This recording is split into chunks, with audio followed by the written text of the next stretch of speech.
Okay, so the first and most fundamentally important aspect of dog training is to teach them to pay attention to you. Dogs are very bad at multitasking, and if you are somewhere perhaps outside in a distracting, busy environment and your dog is looking at things in the distance, whether it be squirrels running up trees, cyclists going by, or perhaps dogs playing off lead, you can ask your puppy to respond in ways that you maybe know that they know how to do. Perhaps you might ask them for a sit. But if they are busy and fixated on something else in the background, you are not going to get the result from them that you want. So it's a little bit like if you're watching your favourite TV programme and somebody starts talking to you in the background. Have you put the bins out? Do we need more milk? If it's trivial stuff, you're not interested. You are fixated on your TV programme. And dogs are exactly the same. So if we can teach dogs that actually it's rewarding paying the owner attention while we're out and about, we start to create a nice foundation for our learning. Because if you have a dog that finds it rewarding to look at you, yes, of course, they will still be aware of the background distractions, but at least if they're looking at you every now and again, you've got half a chance of being able to ask them to then do that sit maybe, and they will still be able to do it while they are processing the background information. So essentially, giving us a little bit of eye contact and paying us a little bit of attention is very, very important for the foundation of all of our training. So we're going to start to teach our puppies that giving us eye contact is rewarding and build that nice strong foundation early on. If we have a puppy that can't pay us attention, we're not going to be able to succeed with our training. And you do tend to find that puppies get fixated on hands because of the food aspect, and they're busy exploring the whole world while it's all new and exciting to them, and they don't initially have any incentive to actually pay attention to the human's face. So this is where this exercise comes in. So what we're going to do is take some treats in one hand, we're going to hold our clicker in the other hand, and what we're going to do is put both hands behind our back.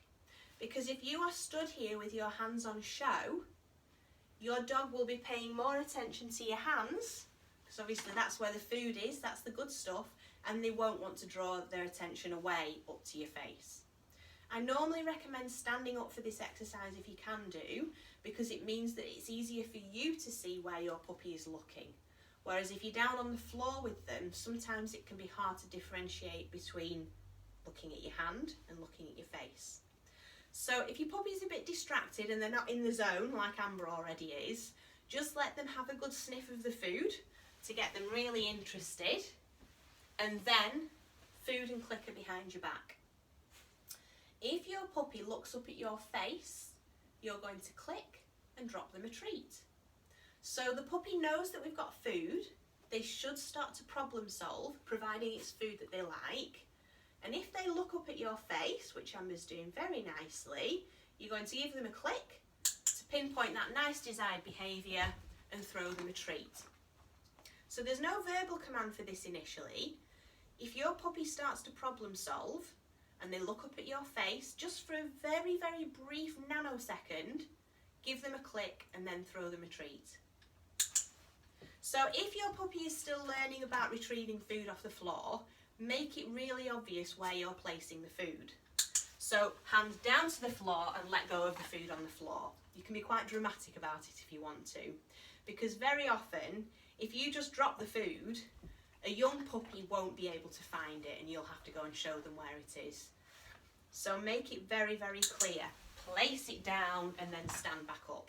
As they get better at it, you can start to bowl the food across the floor.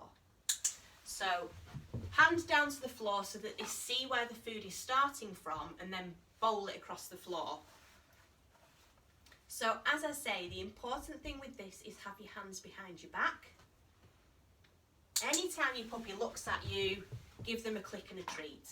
If they're a little bit distracted and they're struggling a bit, you can say their name, but I have a maximum of a 2-name call because she's found my treats. Because if you are continually repeating your puppy's name over and over again, and they're not listening because they're distracted, you are just teaching your puppy to filter their name out and ignore you. And we want the name to have meaning. So if they are really distracted, you either need to give them more tasty food or make the environment less distracting. See how you get on.